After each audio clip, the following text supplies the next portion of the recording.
Gen.G weren't supposed to be the ones to win it all. First one found, second one not there. It's over. Sen City, here to play, here to stay. Just like every other Asian team before them, when it mattered most, Gen.G choked. And a Pacific team has still never won a BO5 at a global event. But against all odds, this band of misfits came together and changed Valorant history forever. They're trying to work their way in, and they cannot! And now it's on to Boo! He has the swing, and it's time to kiss the ring! Denied, no more!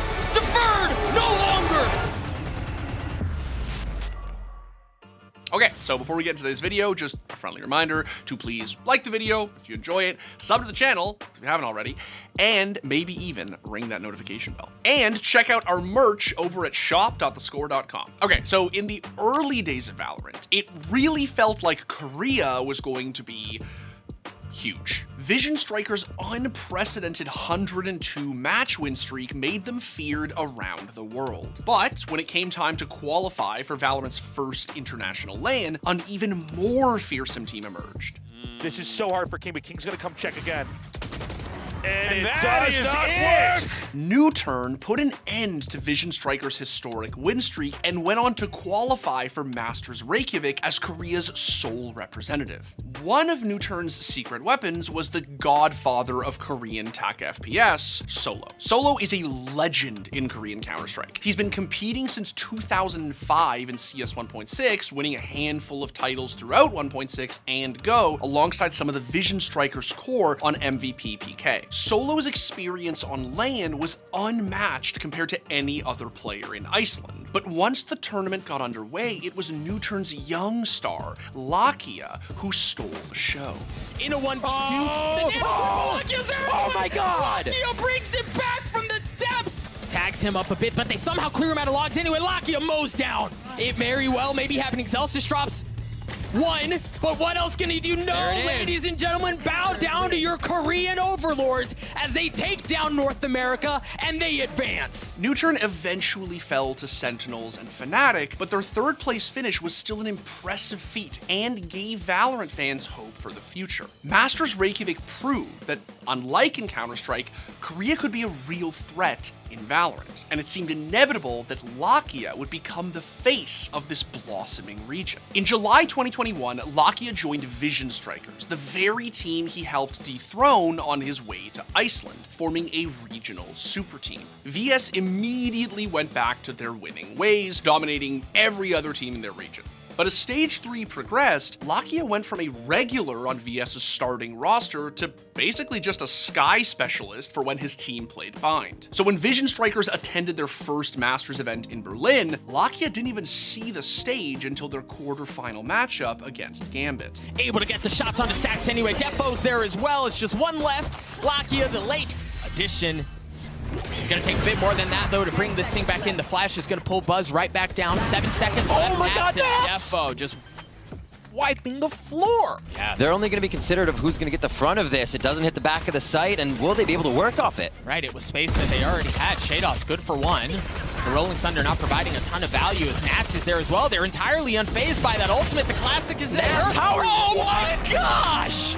Nats! After a humiliating defeat on Map 1, Lakia's tournament was over. He watched as his team fell short on Map 3 to the eventual tournament winners, but his entire event was really just a 13-2 loss on Bind. By signing Lakia, Vision Strikers had pretty much eliminated their only real competition. What this meant is that they no longer had anyone to hone themselves against. And just when it seemed like things couldn't possibly get worse, Vision Strikers subbed Lakia in once again for their elimination match against Fnatic a few months later at Champions. This time on Icebox. It wasn't a complete blowout, but VS lost the map and subbed Lakia out immediately. He watched from the sidelines once again as his team went on to lose the series before getting knocked out of the tournament by Cloud9. It was humiliating for Lakia. Just a year ago, he was set to become one of the best players in the world. Now, he was getting subbed out after losing a single map. and things were only going to get worse. Lakia left Vision Strikers and throughout 2022 and 2023 hopped around Tier 2 Japanese and Korean rosters, ultimately missing out on another shot at the VCT when his team, D+, got knocked out of the Ascension tournament. Lakia had hit rock bottom. And to make matters worse, throughout his time in Tier 2, he watched from the sidelines as top Pacific teams failed to win again and again. You see, despite going on incredible runs and often making it deep into tournaments, Pacific teams were cursed. They just couldn't win in best of fives. Zeta, PRX, and even Lakia's old team, DRX, formerly known as Vision Strikers, all made deep runs internationally, only to fall short. Beautiful by Kawazine. Down to Zest. And cannot withstand that, not when the Blade Storm's in his face. He's playing it safe. The shock darts at play. There needs to be the plan. There needs to be the fight for down. Comes Dunn. Could be it. Another chance for G. It's all over. The entire region was 0 for 6 in BO5s. Like Lakia himself, they just couldn't overcome that final hurdle. But heading into 2024, one roster was looking to break that curse. Gen.G were coming off a disappointing 2023 season where they failed to qualify for a single international LAN. So they set their sights high for the next season, putting together a Korean super team designed to get APAC its first international trophy. They added a top Korean duelist, Texture, promising youngster Kairon, IGL Munchkin, and gave DFM coaching alumni HSK a shot. And rounding out the roster was Lakia. Despite spending the past 2 years jumping around Tier 2 teams, fans were really excited for him to finally get another chance in the big leagues. But Gen.G still needed a head coach, one with enough experience that they could turn this band of misfits into a cohesive roster that could fight back against some of the best teams in the Pacific region. And their number one choice ended up being a familiar face for Lakia. This time, rather than sharing the server with Solo, Lakia and Gen.G could learn from him and his decades of TAC FPS experience. Still, some members of the community doubted Solo's resume as a coach. Sure, Gen.G looked pretty good on paper, just not good enough to compete with perennial powerhouses like PaperX or DRX. But the doubt surrounding Gen.G's new ragtag roster was quickly silenced at the Pacific kickoff tournament. Jumps forward, gets into the smoke, tap on the spike, pushes out, finds one, but Munchkin! But he's so scared, he just wishes someone would peek him. But Gen.G, they want to be absolutely certain as Meteor gets a 4K. Uh-oh. Considering dropping down, but no Texture. Over at three! Picks up all three! Not getting a sense of this at all, but now he will turn his sights over. He spots him! He's got it done! 13-4, the players already on their feet! Gen.G played more matches than any other team on their way to winning the kickoff event and qualifying for Masters Madrid. It was a grueling week, but by the end of the tournament, they looked like one of the best teams in the world. So heading into Madrid, everyone had their eyes on Gen.G, and they didn't disappoint. And look at Meteor, hot on their heels. Lakia who won down to county in less than 2 weeks. The defuse, it's going on, they can't stop it, Gen.G! From creating history for their organization within Valorant, and it's looked like it is done and dusted. Gen.G!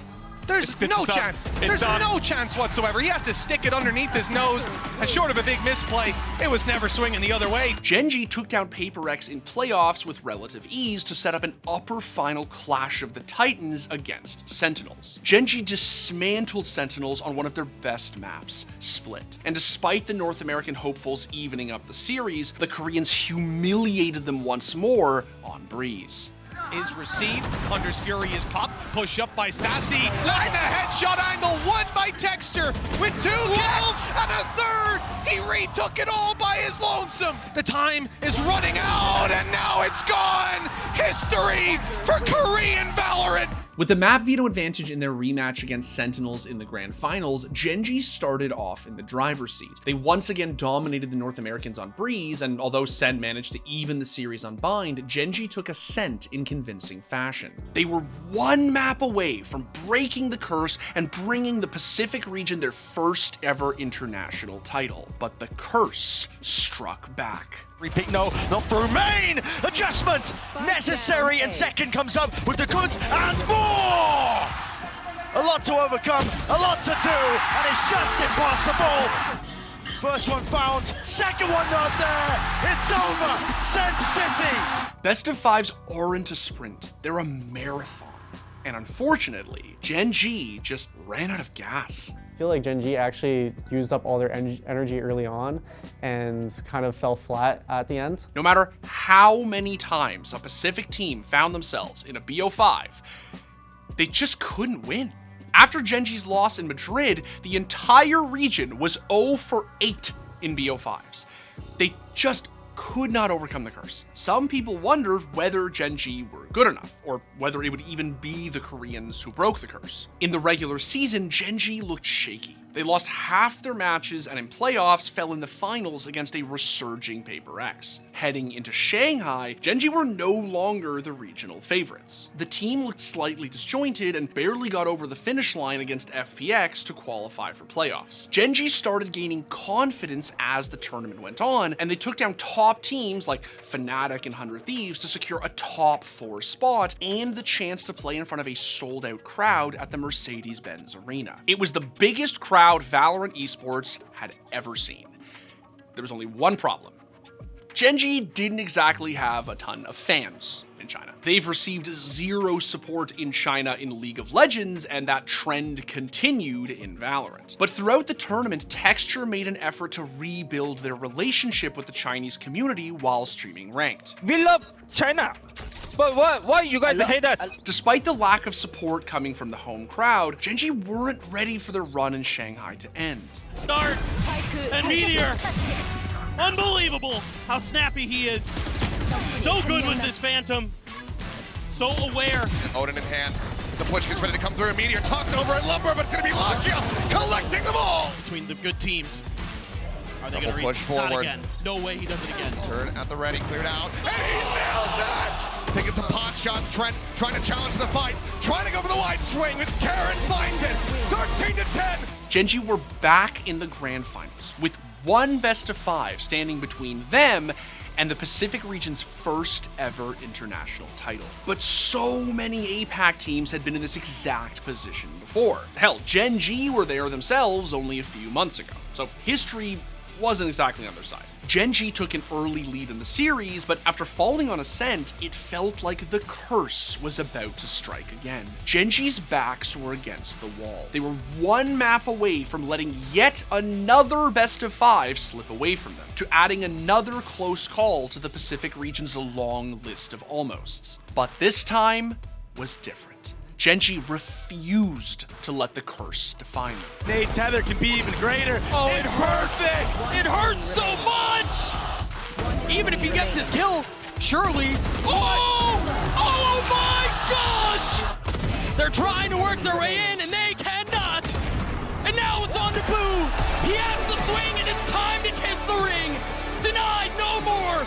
Deferred, no longer! Gen.G's win in Shanghai meant something to everyone. They achieved the goal that an entire region had been fighting for since Valorant's release. It was proof that every other Pacific roster who fell at the final hurdle didn't lose for nothing, and that Valorant still is, and always will be, a truly international esport, a game where anyone can compete. And for Gen.G's players, this was beyond simply redemption. For Solo, it was poetic that 14 years after he won an S-tier event in China as a player, he now did it again as a coach in Valorant. For Texture, despite everything going on outside of the game, in the end, his personality actually earned him and his team some Chinese fans. Now to Texture, I think you've captured a lot of people's hearts with your personality, with your smiles, and with your crazy gameplay on the server as well. I think no matter what's going on stage, you're always smiling, and that attitude is very infectious to all of the fans here. And for Lakia, it was the culmination of 3 years of fighting to prove that he belonged at the top of the Valorant world after all. 최고의 멘토이자 감사합니다. 사랑합니다. Ever since I started my pro career in Valorant, it's been a long, tough journey and so many hurdles that I had to overcome. But the fact that I made it and the fact that I won the trophy today means a lot to me. And I would personally like to thank Solo for being a great mentor, and I would just like to tell him that, you know, I appreciate him a lot. Matt, are England the APAC of international football? Oh, England's already gonna have won the Euro, eh? Didn't you just tell me 10 minutes ago that Switzerland are gonna destroy England? Interesting. I'm not even English, bro, and I'm the only England fan in this office. It's crazy.